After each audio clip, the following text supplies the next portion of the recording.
ನಮಸ್ಕಾರ ಸ್ನೇಹಿತರೆ, ನಮ್ಮ ನಂಬಿಕೆಗೆ ಸ್ವಾಗತ ಸುಸ್ವಾಗತ. ಸ್ನೇಹಿತರೆ, ಜಾಂಬವಂತ ಈ ಹೆಸರೆತ್ತದೆ ನಮ್ಮ ಹಿಂದೂ ಪುರಾಣ ಕಥೆಗಳಿಗೆ ಜೀವ ತುಂಬುವುದು ಅಸಾಧ್ಯ. ಅರ್ಧ ಮನುಷ್ಯ ಮತ್ತರ್ಧ ಕರಡಿಯ ಹೋಲಿಕೆಯಂತೆ ಚಿತ್ರಿತವಾಗಿರುವ ಈ ಪಾತ್ರ ನಿಜಕ್ಕೂ ರಾಮಾಯಣ ಮತ್ತು ಮಹಾಭಾರತದಲ್ಲಿ ಅತ್ಯಂತ ಪ್ರಮುಖ ಪಾತ್ರಗಳಲ್ಲೊಂದು. ಜಾಂಬವಂತ ರಾಮಾವತಾರ ಮತ್ತು ಕೃಷ್ಣಾವತಾರಗಳೆರಡರ ಕಾಲದಲ್ಲೂ ಭಾಗವಹಿಸಿದ ದೀರ್ಘ ಜೀವಿ. ಅಶ್ವತ್ಥಾಮ ಹನುಮಂತರಂತೆಯೇ ಯುಗ ಯುಗಾಂತರಗಳವರೆಗೂ ಜೀವಿಸಿದ್ದವ. ಈತನ ಚರಿತ್ರೆ ರಾಮಾಯಣದಲ್ಲಿ ಹೇಗೋ ಹಾಗೆ ಹರಿವಂಶ ಭಾಗವತಗಳಲ್ಲೂ ಕಂಡುಬರುತ್ತೆ. ಜಾಂಬವಂತ ಕರಡಿಯ ಕುಲಕ್ಕೆ ಸೇರಿದವನು ಎನ್ನುವ ಉಲ್ಲೇಖ ಸಿಗುತ್ತೆ. ತಾಯಿ ರಕ್ಷಾದೇವಿ, ತಂದೆ ಪ್ರಜಾಪತಿ. ಕಿಷ್ಕಿಂಧೆಯಲ್ಲಿ ವಾನರ ರಾಜನಾದ ಸುಗ್ರೀವನ ಆಪ್ತ ಸಚಿವರಲ್ಲಿ ಜಾಂಬವಂತನೇ ಪ್ರಮುಖನಾದವನು. ಸೀತಾನ್ವೇಷಣೆಗಾಗಿ ಹನುಮಂತನ ಜೊತೆಯಲ್ಲಿ ಜಾಂಬವಂತನು ಹೋಗಿದ್ದನಲ್ಲದೆ ಹನುಮಂತನಿಗೆ ಹುರಿದುಂಬಿಸಿ ಸಮುದ್ರ ಲಂಘನಕ್ಕೆ ಸಿದ್ಧಗೊಳಿಸಿದ. ಆನಂತರ ನಡೆದ ಲಂಕಾ ಯುದ್ಧದಲ್ಲಿ ರಾಮನಿಗೆ ಸಹಾಯಕನಾಗಿದ್ದ. ರಾಮ ರಾವಣರ ಯುದ್ಧದಲ್ಲಿ ರಾವಣನ ಮಗ ಇಂದ್ರಜಿತ್ತನ ಬಾಣ ತಗುಲಿ ಮೂರ್ಛಿತನಾದ ಲಕ್ಷ್ಮಣನನ್ನ ಬದುಕಿಸಲು ಸಂಜೀವನವನ್ನ ತರುವಂತೆ ಹನುಮಂತನಿಗೆ ಸಲಹೆ ಮಾಡಿದವನೇ ಜಾಂಬವಂತ. ಕೃಷ್ಣ ಚರಿತ್ರೆಯಲ್ಲಿ ಬರುವ ಸೆಮಂತಕೋಪಾಖ್ಯಾನದ ಕಥೆ ಜಾಂಬವಂತನ ಶೌರ್ಯ ಪ್ರಶಂಸೆಯೇ ಆಗಿರುವಂಥದ್ದು. ಒಮ್ಮೆ ಶ್ರೀಕೃಷ್ಣ ಪ್ರಸೇನನೊಂದಿಗೆ ಬೇಟೆಗೆ ಹೋಗಿದ್ದಾಗ ಒಂದು ಸಿಂಹ ಪ್ರಸೇನನನ್ನ ಕೊಂದು ಅವನ ಕೊರಳಿನಲ್ಲಿದ್ದ ಸೆಮಂತಕ ಮಣಿಯನ್ನ ಅಪಹರಿಸುತ್ತೆ. ಜಾಂಬವಂತ ಆ ಸಿಂಹವನ್ನ ಕೊಂದು ಅದರ ವಶದಲ್ಲಿದ್ದ ರತ್ನವನ್ನ ತನ್ನ ಮಗಳಾದ ಜಾಂಬವತಿಗೆ ತಂದುಕೊಟ್ಟ. ಮುಂದೆ ಮಣಿಗಾಗಿ ಜಾಂಬವಂತನಿಗೂ ಕೃಷ್ಣನಿಗೂ ಬಾಹುಯುದ್ಧ ನಡೆಯಿತು. ಕೃಷ್ಣನೇ ಭಗವಂತನೆಂದು ಅರಿವಾದಾಗ ಜಾಂಬವಂತ ಮಣಿಯೊಡನೆ ಜಾಂಬವಂತಿಯನ್ನು ಕೃಷ್ಣನಿಗೆ ಒಪ್ಪಿಸಿ ಕೃತಾರ್ಥನಾದ. ಇವಿಷ್ಟು ಬಹುತೇಕರಿಗೆ ತಿಳಿದಿರುವ ಜಾಂಬವಂತನ ಕುರಿತಾದ ಉಲ್ಲೇಖ. ಇವತ್ತಿನ ಸಂಚಿಕೆಯಲ್ಲಿ ಜಾಂಬವಂತ ಚಿರಂಜೀವಿಯಾಗಿದ್ದನ? ಶ್ರೀಕೃಷ್ಣ ಜಾಂಬವಂತನಿಗೆ ನನಗಾಗಿ ಜೀವಂತವಾಗಿರುವಂತೆ ಸೂಚಿಸಿದ್ದೇಕೆ? ನಿಜಕ್ಕೂ ಜಾಂಬವಂತ ಅಂದ್ರೆ ಯಾರು? ಇಂದಿಗೂ ಎಲ್ಲಿದ್ದಾನೆ ಅನ್ನೋ ಕುತೂಹಲ ಭರಿತ ಕಥೆಯನ್ನ ತಿಳಿದುಕೊಳ್ತಾ ಹೋಗೋಣ. ಅದಕ್ಕೂ ಮುನ್ನ ನಮ್ಮ ನಂಬಿಕೆಗೆ ನಿಮ್ಮ ಬೆಂಬಲವಿರಲಿ. ಸ್ನೇಹಿತರೆ, ಜಾಂಬವನನ್ನ ಜಾಂಬವತ್ ಅಥವಾ ಕರಡಿಗಳ ರಾಜ ಜಾಂಬವನ್ ಎಂದು ಕರೀತಾರೆ. ಆದಾಗ್ಯೂ ವಾಲ್ಮೀಕಿ ರಾಮಾಯಣದಲ್ಲಿ ಜಾಂಬವನನ್ನ ವಾನರ ಅಥವಾ ಕೋತಿ ಎಂದು ವಿವರಿಸಲಾಗಿದೆ. ಜಾಂಬವನನ್ನ ರಿಕ್ಷರಾಜ ಎಂದು ಕರೆಯಲಾಗ್ತಿತ್ತು. ರಿಕ್ಷಾಗಳು ಎಂದರೆ ಕರಡಿಗಳು ಎಂದರ್ಥ. ರಾವಣನ ವಿರುದ್ಧದ ಯುದ್ಧದಲ್ಲಿ ರಾಮನಿಗೆ ಸಹಾಯ ಮಾಡಲು ಬ್ರಹ್ಮನೇ ಜಾಂಬವನನ್ನ ಸೃಷ್ಟಿಸಿದ ಎಂಬ ಉಲ್ಲೇಖವಿದೆ. ಜಾಂಬವಂತನನ್ನ ಸಾಗರ ಮಂಥನದ ಸಮಯದಲ್ಲೂ ಉಲ್ಲೇಖಿಸಲಾಗಿದೆ ಮತ್ತು ಜಾಂಬವ ಮಹಾಬಲಿಯಿಂದ 3 ಲೋಕಗಳನ್ನ ಸ್ವಾಧೀನಪಡಿಸಿಕೊಳ್ಳುವಾಗ ವಾಮನನನ್ನ 7 ಬಾರಿ ಪ್ರದಕ್ಷಿಣೆ ಹಾಕಿದ್ದಾನೆಂದು ಹೇಳಲಾಗುತ್ತೆ. ರಾಮನ ಸೇವೆ ಮಾಡುವ ಸಲುವಾಗಿ ಕರಡಿಯಾಗಿ ಅವತರಿಸಿದ ಹಿಮಾಲಯದ ರಾಜನೇ ಜಾಂಬವಂತ. ಜಾಂಬವಂತನು ಭಗವಾನ್ ರಾಮನಿಂದ ದೀರ್ಘಾಯುಷ್ಯ ಹೊಂದುವ ಸುಂದರನಾಗಿರುವಂತೆ ಮತ್ತು 10,000ಕ್ಕೂ ಹೆಚ್ಚಿನ ಸಿಂಹ ಬಲವನ್ನ ವರವಾಗಿ ಪಡೆದುಕೊಂಡ. ಜಾಂಬವಂತ ಸಾಕಷ್ಟು ಅನುಭವಿ ಮತ್ತು ಬುದ್ಧಿವಂತ ಹಾಗೂ ಆತನಿಗೆ ಒಂದು ರಾಜ್ಯವನ್ನು ನಡೆಸುವ ಉತ್ತಮವಾದ ಜ್ಞಾನವಿತ್ತು, ಸಾಮರ್ಥ್ಯವಿತ್ತು. ಸುಗ್ರೀವನ ಪರಿಣತರಲ್ಲಿ ಜಾಂಬವಂತ, ನಳ, ನೀಲ, ಹನುಮಂತ ಮತ್ತು ಬೆರಳೆಣಿಕೆಯಷ್ಟು ಮಂದಿ ಇದ್ರು. ಸುಗ್ರೀವನು ಈ ಸಲಹೆಗಾರರೊಂದಿಗೆ ಋಷ್ಯಮುಖ ಪರ್ವತದಲ್ಲಿ ವಾಸಿಸುತ್ತಿದ್ದ. ರಾಮ ಮತ್ತು ಲಕ್ಷ್ಮಣರನ್ನ ಗುರುತಿಸಲು, ಅವರು ಯಾರೆಂದು ಮತ್ತು ಅವರ ಉದ್ದೇಶವನ್ನು ಕಂಡುಹಿಡಿಯಲು ಹನುಮಂತನನ್ನ ಕಳುಹಿಸಲು ಸುಗ್ರೀವನಿಗೆ ಸಲಹೆ ನೀಡಿದ್ದೇ ಈ ಜಾಂಬವ. ನಂತರ ಹನುಮಂತನಿಗೆ ತನ್ನ ಅಗಾಧ ಸಾಮರ್ಥ್ಯಗಳನ್ನು ಅರಿತುಕೊಂಡು ಸಾಗರದ ಮೇಲೆ ಜಿಗಿದು ಸೀತೆಯನ್ನ ಹುಡುಕಲು ಪ್ರೇರೇಪಿಸಿದವನೇ ಈ ಜಾಂಬವ. ಒಮ್ಮೆ ರಾವಣನೊಂದಿಗಿನ ದ್ವಂದ್ವ ಯುದ್ಧದ ಸಮಯದಲ್ಲಿ ಜಾಂಬವನು ತನ್ನ ಉಗ್ರ ರೂಪವನ್ನು ತೋರಿದ್ದ. ರಾವಣನಿಗೆ ತನ್ನ ಕೈಗಳಿಂದಲೇ ಬಲವಾದ ಹೊಡೆತಗಳನ್ನು ನೀಡಿ ಅಂತಿಮವಾಗಿ ಅವನ ಎದೆಯ ಮೇಲೆ ಒದೆಯುತ್ತಾನೆ. ಜಾಂಬವನ ಹೊಡೆತದಿಂದ ರಾವಣನು ಮೂರ್ಛೆ ತಪ್ಪಿ ಕೆಳಗೆ ಬೀಳ್ತಾನೆ. ಇದರಿಂದಾಗಿ ರಾವಣನ ಸಾರಥಿಯು ರಾವಣನನ್ನ ಯುದ್ಧದಿಂದ ಹಿಂದಕ್ಕೆ ಕರೆದುಕೊಳ್ತಾನೆ.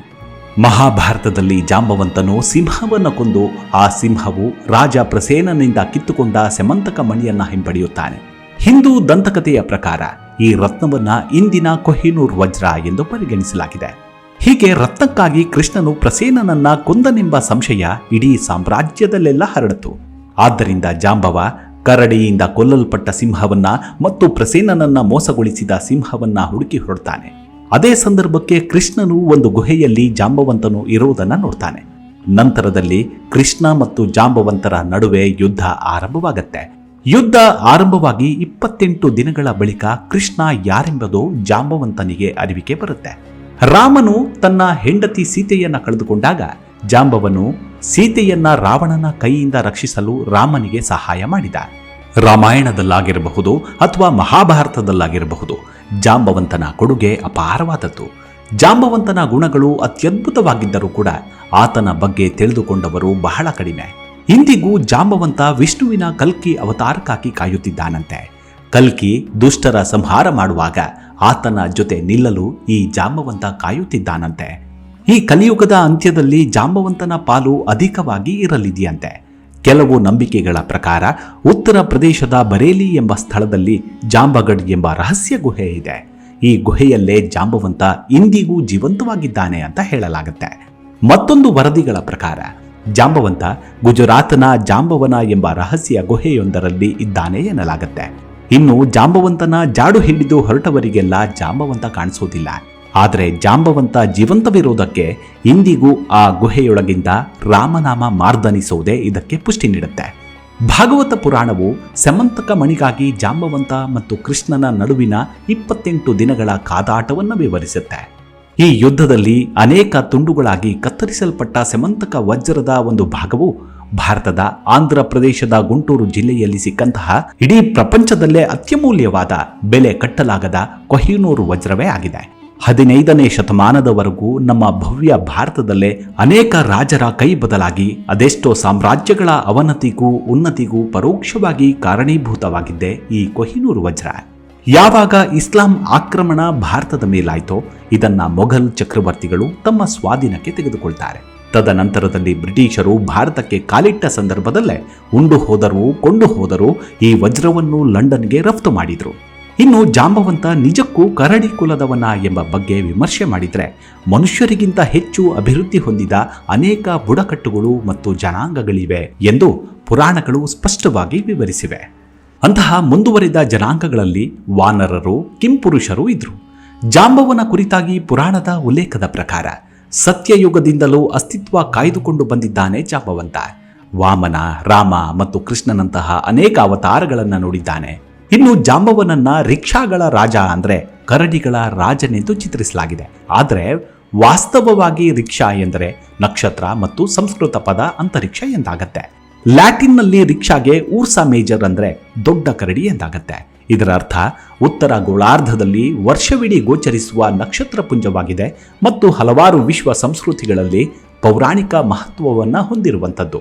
ಉರ್ಸಾ ಮೇಜರ್ನ 7 ಪ್ರಕಾಶಮಾನವಾದ ನಕ್ಷತ್ರಗಳು USA ಮತ್ತು ಕೆನಡಾದಲ್ಲಿ ಬಿಗ್ ಡಿಪ್ಪರ್ ಎಂದು ಸಂಬೋಧಿಸಿದರೆ, ಯುನೈಟೆಡ್ ಕಿಂಗ್ಡಮ್ನಲ್ಲಿ ಪ್ಲೋವ್, ಜರ್ಮನಿ ಮತ್ತು ಆಸ್ಟ್ರೇಲಿಯಾದಲ್ಲಿ ಗ್ರೋಸರ್ ವ್ಯಾಗನ್ ಎಂದು ಗುರುತಿಸ್ತಾರೆ. ಆದರೆ ಭಾರತದಲ್ಲಿ ಮಾತ್ರ ರಿಕ್ಷಾ ಅಂದರೆ ಸಪ್ತ ಋಷಿ ಸಮೂಹ ಎಂದು ಕರೆಯಲ್ಪಡುವ ನಕ್ಷತ್ರ ಶಾಸ್ತ್ರವನ್ನು ರೂಪಿಸುತ್ತವೆ.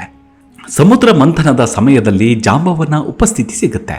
ಅದೇನೆಂದರೆ ಸಾಗರ ಮಥಿಸಲು ಮುಂದಾಗಿದ್ದ ದಾನವರು ಮತ್ತು ದೇವತೆಗಳ ಬಲಾಬಲ ಪರಾಕ್ರಮಕ್ಕೆ ಸಾಕ್ಷಿಯಾಗಿದ್ದ ಮಂದಾರ ಪರ್ವತದಲ್ಲಿ ಸಮುದ್ರ ಮಥಿಸುವಾಗ 14 ರತ್ನಗಳು ಲಭ್ಯವಾದವು.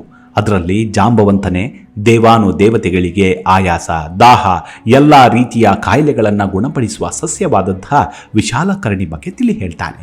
ಮಹರ್ಷಿ ವಾಲ್ಮೀಕಿಯು ರಾಮಾಯಣದ ಯುದ್ಧಕಾಂಡದಲ್ಲಿ ಜಾಂಬವಂತ ಜನಾಂಗವನ್ನು ವಿವರಿಸ್ತಾರೆ. ಜಾಂಬವನ ದೈತ್ಯ ದೇಹವು ದೆವ್ವಗಳನ್ನು ಹೋಲುವ ಪಡೆಗಳು, ದೇಹದಾದ್ಯಂತ ದಟ್ಟವಾದ ಕೂದಲು, ಅಪರಿಮಿತವಾದ ಶಕ್ತಿ ಮತ್ತು ಎದುರಾಳಿಗಳ ಮೇಲೆ ಬೃಹತ್ ಬಂಡೆಗಳನ್ನು ಎಸೆಯುವ ಸಾಮರ್ಥ್ಯ ಹೊಂದಿರ್ತಾರಂತೆ. ಆದರೆ ಬೇರೆ ಯಾವುದೇ ಕರಡಿಗಳು ಇತರರ ಮೇಲೆ ಕಲ್ಲು ಎಸೆಯಲು ಸಾಧ್ಯವಾಗಲಿಲ್ಲ. ಜಾಂಬವ ಪಡೆ ಬೃಹತ್ ಮರಗಳನ್ನ ಬೇರು ಸಮೇತ ಕಿತ್ತು ಎದುರಾಳಿ ರಾಕ್ಷಸರೊಂದಿಗೆ ಬಡಿದಾಟಕ್ಕೆ ಮುಂದಾಗ್ತಿದ್ರಂತೆ. ವಾನರ ಸೇನೆಯಂತೆಯೇ ಬಲಾಬಲದಲ್ಲಿ ಸರಿಸಮಾನವಾಗಿದ್ರು. ರಾಮಾಯಣದಲ್ಲಿ ವಾನರರನ್ನ ಕಂದು ಬಣ್ಣದ ಚರ್ಮ ಹೊಂದಿದ್ರು. ಅದರಲ್ಲಿ ಹನುಮಂತ ಹವಳದ ಮುಖವನ್ನ ಹೊಂದಿದ್ದ. ಜಾಂಬವ ಮತ್ತು ಅವನ ಪಂಗಡದ ಜನರು ಗಾಢ ಬಣ್ಣವನ್ನ ಹೊಂದಿದ್ರು ಎಂಬ ಉಲ್ಲೇಖ ಸಿಗುತ್ತೆ. ಅವರ ಪಾದದ ಗುರುತೆ ಬೃಹತ್ತಾಗಿತ್ತು ಎಂದು ವಾಲ್ಮೀಕಿ ರಾಮಾಯಣದ ಯುದ್ಧಕಾಂಡದಲ್ಲಿ ದಾಖಲೆ ಸಿಗುತ್ತೆ. ಈ ಜನಾಂಗಗಳನ್ನೇ ಪುರಾಣಗಳಲ್ಲಿ ಕಿಂಪುರುಷರು ಎಂದು ಕರೆಯಲಾಗುತ್ತೆ. ಕಿನ್ನರ ಎಂದರೆ ಇದು ಮನುಷ್ಯನೋ ಅಥವಾ ಕೋತಿಯೋ ಎಂದು ಹೇಳುವುದು ಕಷ್ಟ. ಆದರೆ ಮಾನವರಿಗಿಂತಲೂ ಬಲಶಾಲಿ ಜೀವಿಗಳು ಅನ್ನೋದು ಸ್ಪಷ್ಟವಾಗುತ್ತೆ. ಅವರುಗಳನ್ನೇ ಇತ್ತೀಚೆಗೆ ಹಿಮಾಲಯದ ಮನುಷ್ಯರೂಪಿ ಕರಡಿಯಂತಿರುವ ಯತಿಗಳೆಂತಲೂ ಜನ ಗುರುತಿಸುತ್ತಿರುವುದು ದೈತ್ಯರ ಅಸ್ತಿತ್ವವನ್ನ ಸಾಬೀತುಪಡಿಸುತ್ತೆ. ಮಹಾಭಾರತದಲ್ಲಿ ಮಧ್ಯ ಪಾಂಡವನಾದ ಭೀಮನು ಹಿಡಿಂಬನನ್ನ ಕೊಂದ ನಂತರ ದೈತ್ಯ ಮಹಿಳೆ ಹಿಡಿಂಬಿಯನ್ನ ಮದುವೆಯಾದ. ಇಬ್ಬರಿಗೂ ಘಟೋತ್ಕಚ ಎಂಬ ದೈತ್ಯ ಮಗ ಹುಟ್ಟುತ್ತಾನೆ. ಅವನು ಕುರುಕ್ಷೇತ್ರ ಯುದ್ಧದ ಸಮಯದಲ್ಲಿ ಅವನ ಭೀಕರತೆಗೆ ಕೌರವ ಸೇನೆಯೇ ಕಂಗಾಲಾಗಿತ್ತು. ಇದೂ ಕೂಡ ಮಿಶ್ರ ತಳಿಯಿಂದಾದ ಬೇರೆ ಸಂತತಿಗೆ ಉದಾಹರಣೆ. ಇಂದಿಗೂ ಜಾಂಬವಂತನ ನಗರ ಎಂದೇ ಕರೆಯಲಾಗುವ ಜಮ್ದುನ್ ಗ್ರಾಮವು ಮಧ್ಯಪ್ರದೇಶದ ರತ್ಲಂ ಜಿಲ್ಲೆಯ ವಾಯುವ್ಯ ಭಾಗದಲ್ಲಿದೆ.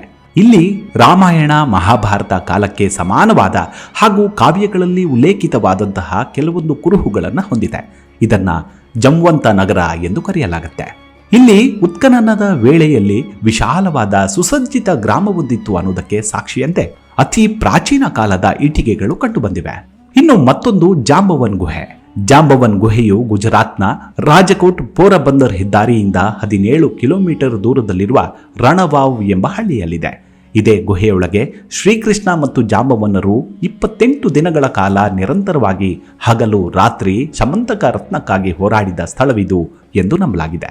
ಬಳಿಕ ಕೃಷ್ಣನೇ ಪರಮಾತ್ಮನೆಂದರಿತ ಜಾಂಬವ ಸಮಂತಕ ರತ್ನವನ್ನ ತನ್ನ ಮಗಳು ಜಾಂಬವತಿಯನ್ನು ಶ್ರೀಕೃಷ್ಣನಿಗೆ ಉಡುಗೊರೆಯಾಗಿ ನೀಡಿದ ಸ್ಥಳವೇ ಇಲ್ಲಿ ಎಂದು ನಂಬಲಾಗಿದೆ.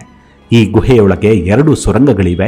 ಒಂದು ಸುರಂಗವು ಸುಮಾರು 100 ಕಿಲೋಮೀಟರ್ ದೂರದಲ್ಲಿರುವ ಜುನಾಗರ್ ನಗರಕ್ಕೆ ಹೋಗುತ್ತದೆ. ಮತ್ತೊಂದು ದಾರಿ ದ್ವಾರಕೆಗೆ ಸಂಪರ್ಕಿಸುತ್ತೆ ಎಂದು ನಂಬಲಾಗಿದೆ. ಜಾಂಬವ, ಪರಶುರಾಮ ಮತ್ತು ಹನುಮಾನ, ರಾಮ ಮತ್ತು ಕೃಷ್ಣ ಸಮುದ್ರ ಮಂಥನಕ್ಕೆ ಮತ್ತು ವಾಮನನ ಅವತಾರಕ್ಕೆ ಸಾಕ್ಷಿಯಾಗಿ ನಿಂತಿದ್ದಾನೆ. ಇವಿಷ್ಟು ಜಾಂಬವನ ಕುರಿತಾದ ಕೆಲವೊಂದಷ್ಟು ಮಾಹಿತಿ. ಮುಂದಿನ ಸಂಚಿಕೆಯಲ್ಲಿ ಮತ್ತೆ ಸಿಗೋಣ. ಅಲ್ಲಿವರೆಗೂ ನಿಮ್ಮ ಆರೋಗ್ಯದ ಕಡೆ ಗಮನವಿರಲಿ. Take care. ನಮಸ್ಕಾರ.